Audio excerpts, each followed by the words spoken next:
Hello YouTube, once again vinygee back here on the vinygee channel, a channel about everything and a channel about nothing. I've had a YouTube user contact me. He's got a couple of kids and he wants to build one of these and he wants to see inside the machine. For those of you who are interested, I'll show you an in-depth view of inside the machine. Okay, so the control panel, I've already undone the screws that sit over the control panel. This control panel has 5 buttons. Some of these buttons are original arcade, these ones. And these are new buttons, same as these ones. I'll lift this up gently. Okay, so basically this is the insides of the control panel. Now my jukebox and this machine have one thing in common: how they're controlled.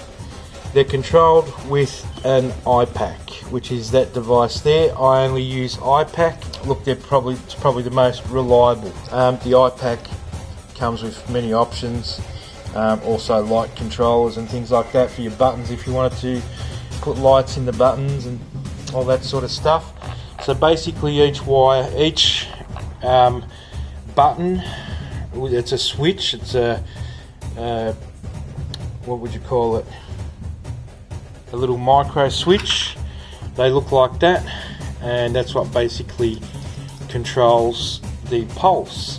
Now, there's an earth and a controller wire. Basically what happens is when a button is pushed in like so, it creates a short back to the controller here, which is the iPack controller, sends it then to the computer because the computer sees this as a keyboard.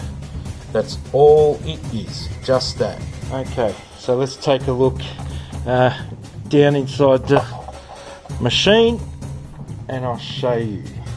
Okay, so basically inside the machine itself, all you have is the controller, the computer. I've got this subwoofer speaker box here which connects to 2 speakers up the top there, and what you see there just past the Cat 5 is the original isolation transformer, which at the moment basically just controls the lighting, and that's it. So we'll switch it on as I'll put the control panel back down and we'll keep going. One thing I can't advise on anything to do with the machine is the way you actually decide to build it. Why I say that is because there's 2 ways. Usually how it starts off, you know, people discover MAME and arcade games and old system games, and the passion for the gaming sort of comes back to a point where it's not about the gaming itself, but it's about the ability to play those games at any time you feel type thing. There's really nothing hard about building an arcade machine. It's more how you build the computer. All these buttons, if you wanted to put it in an easier way, is they're connected to the iPack controller. So this is just an extension of the iPack controller or an extension of your keyboard. That's all it is. These controllers are sending out a keyboard stroke to the computer, and that's basically all it is. So the screen is a 24-inch Samsung LCD LED screen that I put in there, and I was lucky that it fitted. I don't have a proper bezel for the outside, but it is what it is. The marquee is lit, as you can see, and the speakers are in here off that subwoofer down below. Now, to show you what I mean by it is a computer, there will be instances throughout owning the machine where you might need to make some modifications to the software, and that's why at the end of the day it reverts back to a computer. It's nothing more than a computer in an arcade box. That's all it is. So it's not something that's really fancy-wancy, as you could say. Anyone can really build one of these.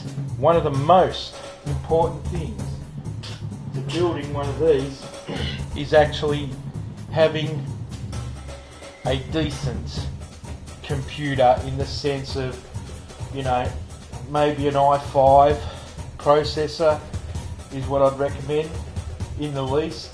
Some of the games, the bigger games like CHDs and all that sort of stuff, which is basically CHD is an extension of compressed huge amounts of data or something like that. So they're quite big files and they have to play through the system at a rapid speed. So an i5 processor is what you'd need in the very least, and that's basically it. The cabinet itself is an original arcade cabinet. I didn't have to build this. The cabinet will be it doesn't matter what you do. If you want to get a cabinet to this kind of standard, if you wanted to build one of these, look, if I was going to put a price on it, just materials alone, not including the metal controller top, I'd have to say maybe 600 easy. Could be up to 800. It's all tempered glass, you got to remember that, and that's basically it.